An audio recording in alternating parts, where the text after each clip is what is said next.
Number 4, given the function mx equals x cubed, graph and describe the effects of the following transformations in the graph of mx.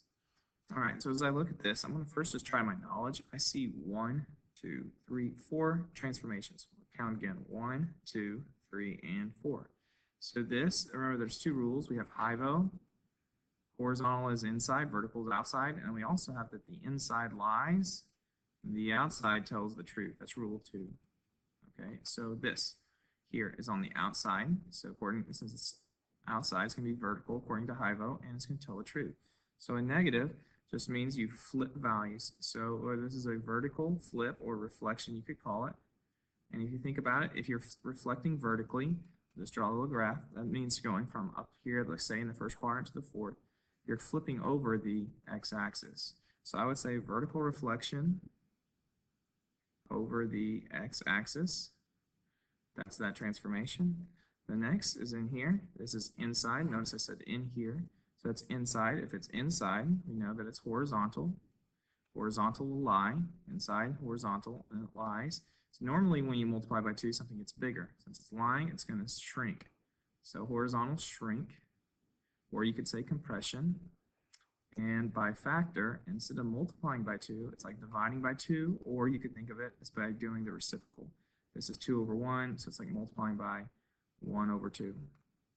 The next, we add a number. That's now when you add or subtract, you're shifting. Again, this is inside, so this is a horizontal shift. Now, since it's inside, it lies.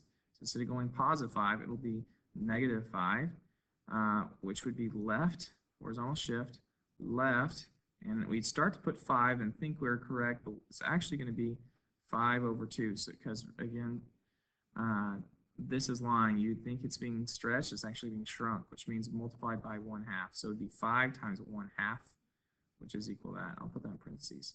5 times 1/2 equals 5/2. So you can think of it that way, or the other way you could do it is you could say that 2x plus 5 equals 0, and you could solve that and say that x equals 2x would equal negative 5, so x equals negative 5 over 2. That's why it's left 5 over 2, if that helps you that way.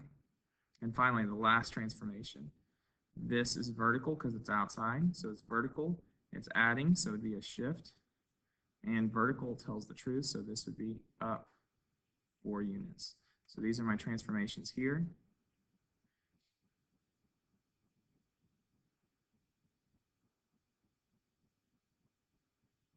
And if I wanted to graph it, the graph would appear as an S-curve because of it being cubed here. And so what I would have is an S-curve like this. We would shift it left 5 over 2 units, so it would be shifted this way.